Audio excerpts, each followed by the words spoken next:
Okay, so it may not be so much a 10.7 trap as just a thing to dump frequencies, below 50 megahertz out of here. And of course 10.7 would disappear. So I'm trying to pump 10.7 in here and it's not making it. It would have to work its way through all this stuff. You know what? This is all tuned for the RF frequency of around 100 megahertz. I don't think shoving it in here is just not going to make it for a couple of reasons. So maybe there's another place we can shove it in further up here. Okay, so where did it want it? It wanted it here. But I don't want it here.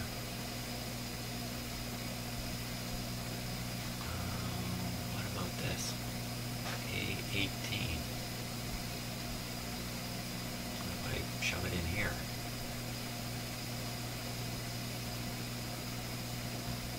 That's just about the same as putting it right on pin 7.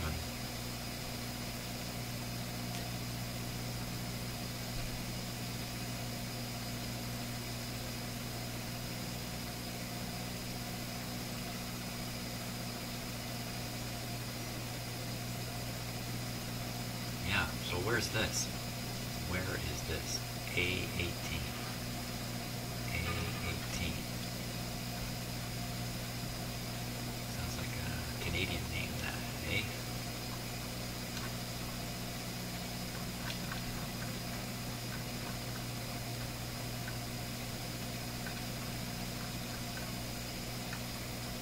Oh, smokes. There we are.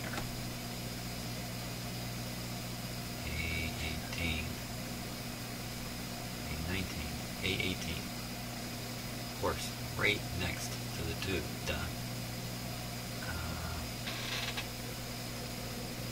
A18 is a tuning coil. A little hard to see in this picture, but there's the tuning capacitor. And it has this bar that comes across here. And below it you can see something here and something here. These are two coils. And this bar is connected to two sliders. Two carbon sliders. So as you tune this bar rotates up and down and pushes these carbon slugs up and down through these two coils. And that coil, look here. Incidentally, so here they are here. Here's the bar. Here's the bar, and then there's one coil there and the other coil here. So this one, if I can get at it underneath, I'll be in business. That's inside the can. The other one's not. The other coil's not, but that's going to be a tuning stage further down. It's not going to help me. Tricky people. Now what about I just take a coil of wire, just make a little coil and stick it around this tube. If I pull this cover off, this tube won't behave very well. What if I just go with the amount of signal I've got? Well, what if I oh boy, what? All this because I don't want to take that little can off. If I take the can top off, it's still pretty hard to get down inside that tube.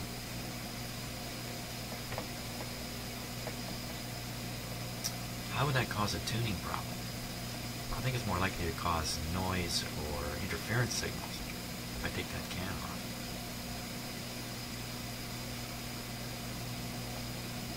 Thinking. Okay, well, before I do that,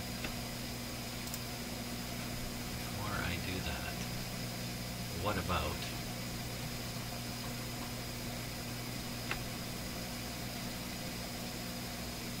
so here's, see this? These things are all joined together. Tuning. And there's the capacitor, and here's the slug that's tuning in here. In here, it's tuning RF because that's all there is here. So it's actual 100 megacycle type signal coming through here. This has got to be the oscillator. There's the tuning connection. So this is the other slug thing. So it doesn't help me to... Wait a minute, this is the one. This is the place I want to put it. Hold on, back up there. Everybody jump back.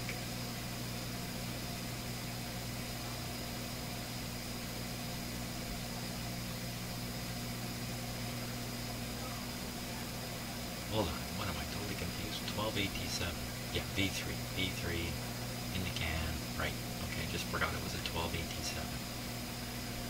In the can. So this is in the can with this.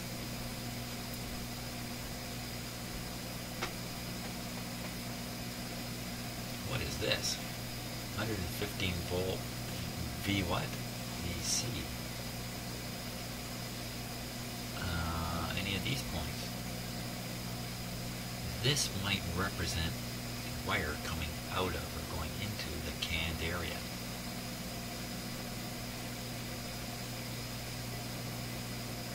It's kind of a way to pass a wire through the chassis or a can and have a controlled, well, I would say controlled amount of capacitance. This is actually a little I don't know what they call it, gizmo. That's not a very good word for it. There's another one here. Yeah, so these are probably the in and outs on the can.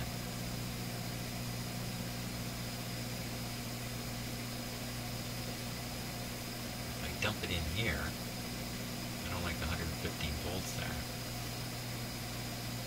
Once it, and this is in the can, this is out of the can. Look for this 1000 ohm resistor. Oh my gosh, where's that going to show up? And try to hook the signal onto there. Let it work its way through all this stuff.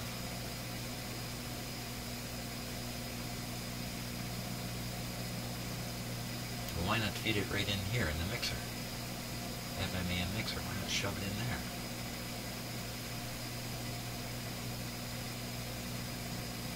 Yeah, why not? They're just trying to be difficult. Well, this is where I shoved in the AM signal. Okay, that's decided. Let's see, the output of this tube, going through this AFC circuit here, which I don't understand how these work. Hey look, there's another one of those special deals there. This comes all the way in.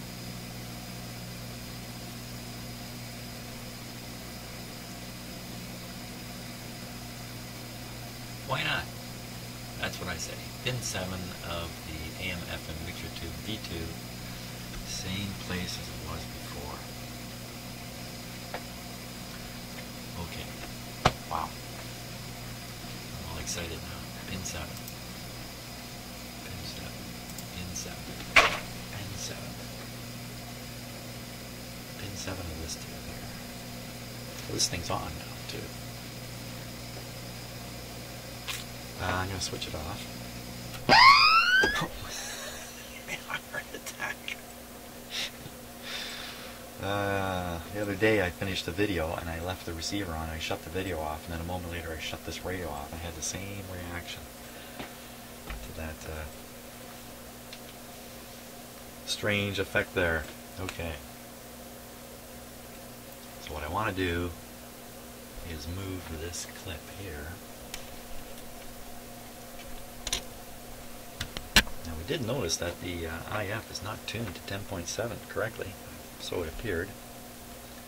I want to put this on, but I think I need a capacitor deal here. Okay, so I'm gonna solder up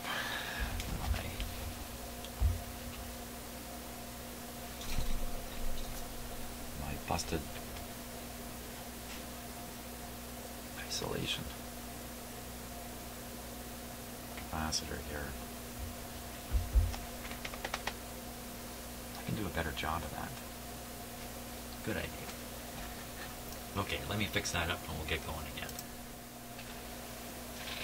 Okay, so I think this might be the start of another video segment, and I'm getting ready to do the FM alignment on the radio here, but I need to clip my signal generator into it through a capacitor.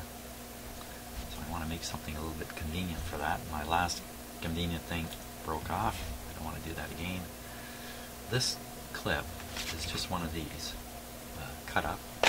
These things are, when you buy these, they're not soldered. They are unsoldered. It's just a press fit deal there. I think these things are stamped out in some factory in China these days.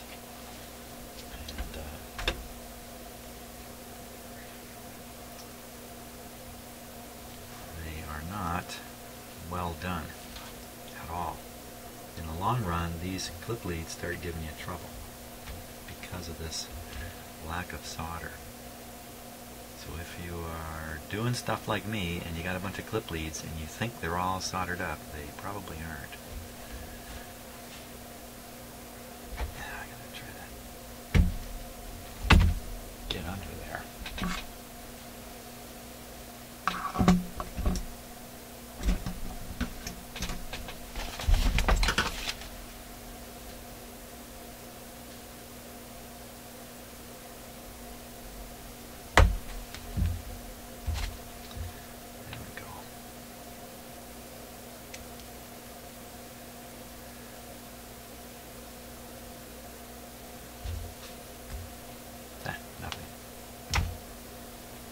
Nothing.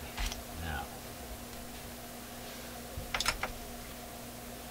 put a little bit of coverage on this, because I know Bobby watches my videos. Some of them, anyway.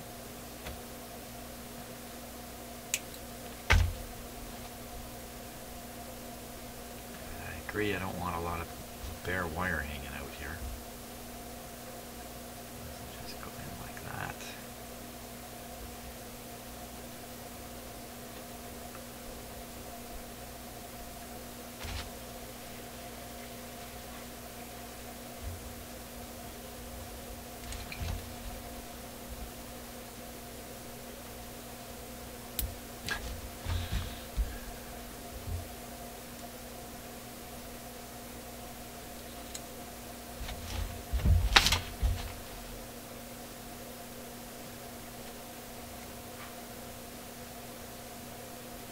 Come on.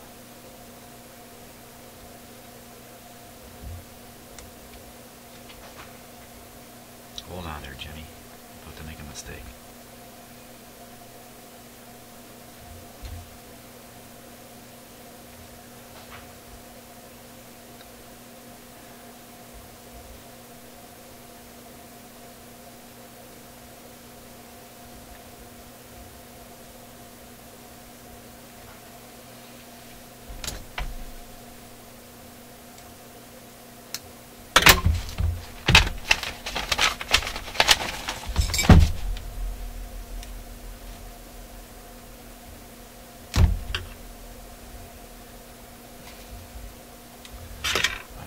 Situation.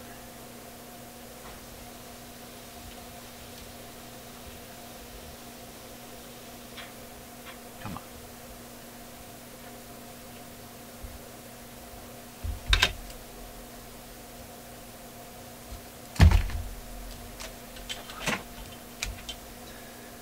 There we go. Dab of solder.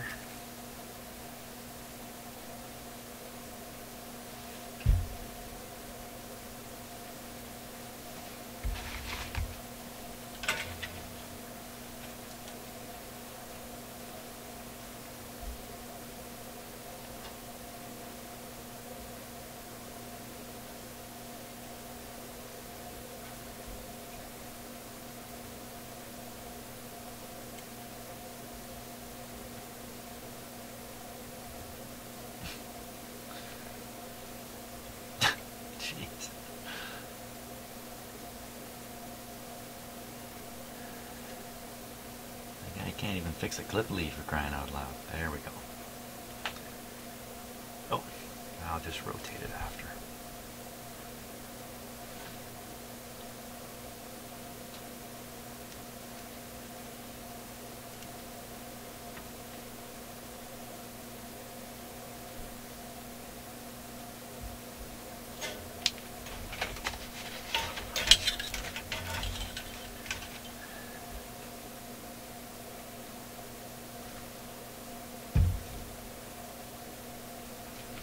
Yeah, it's hot.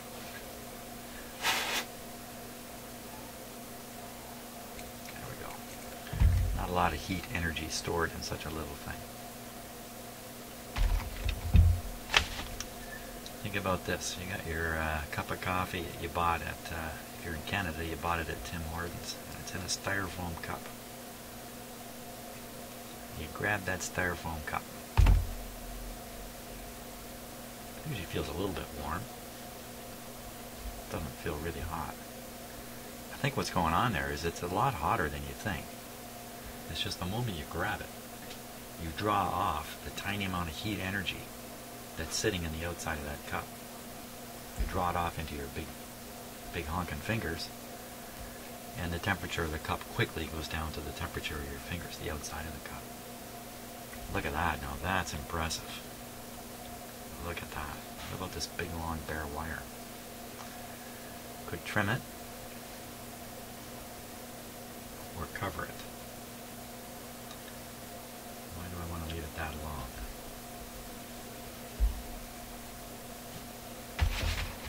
Trim away about half of it. Okay, so all I got to do is clip that on the right tube pin and then clip my signal generator here. We're in business, as they say.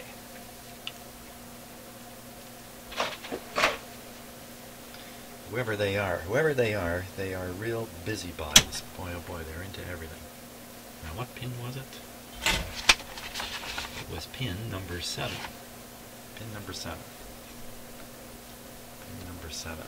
This is turned off. I still can't see back there.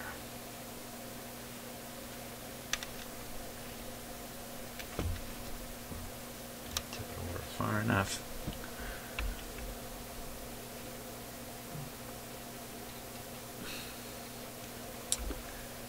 Yeah, that's not going to work. Sorry about the camera shot. There we go. That's going to work. 1, 2, 3, 4, 5, 6. Is that 7? 7 is... You know what? I'm going to put a camera on this because I can show you some interesting stuff. I was talking about when we're looking at the schematic. Those. Well, I'll show them to you again.